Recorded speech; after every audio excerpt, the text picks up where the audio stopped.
एक शहर में एक बहुत अमीर व्यक्ति रहता था। उसका नाम तो था पप्पू, लेकिन था वह बेहद कंजूस। उसका कहना था कि अगर आप अपना पैसा अपने पास रखेंगे तो सबको पता चल जाएगा कि आपके पास बहुत पैसे हैं। फिर चोर डाकू आपके पीछे पड़ जाएंगे और सारा पैसा लूट कर ले जाएंगे।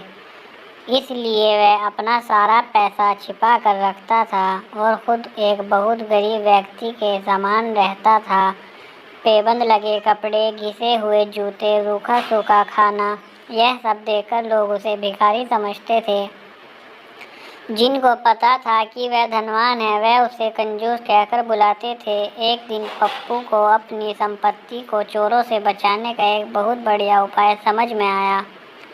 उसने सारे पैसों से बहुत सा सोना खरीद लिया और फिर सारे सोने को पिघाल कर उसका एक बड़ा सा गोला बना लिया। उसने शहर के बाहर जाकर एक पुराने कुएं के पास एक गड्ढा खोदा और सोने का वह गोला उसमें डालकर गड्ढा बंद कर दिया। वह अब निश्चिंत था। अपनी तसल्ली के लिए वह रोज रात को आकर गड्ढे में देख लेता था कि उसका सोना वहाँ है या नहीं। उसे विश्वास था कि कोई भी चोर इस जगह के बारे में नहीं जान पाएगा, लेकिन ऐसा नहीं हुआ। धीरे धीरे पूरे शहर में चर्चा होने लगी कि पप्पू रात में शहर के बाहर जाकर कुछ करता है। एक रात जब उसने गड्ढा खोद कर देखा तो सोना वहाँ से गायब था। उसे गहरा सदमा लगा और वह चीख कर रोने लगा। उसके रोने की आवाज़ सुनकर बहुत से लोग वहाँ आ गए। पप्पू रो रो कर अपना दुख बताने लगा।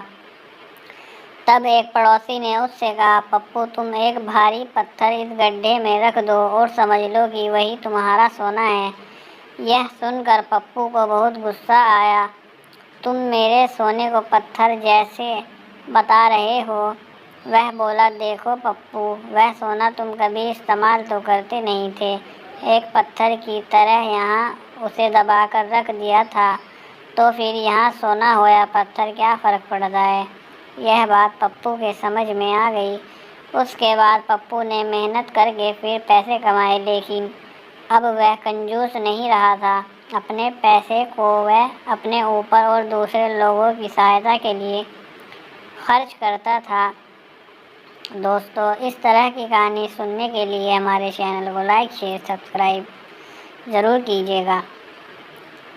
शुक्रिया।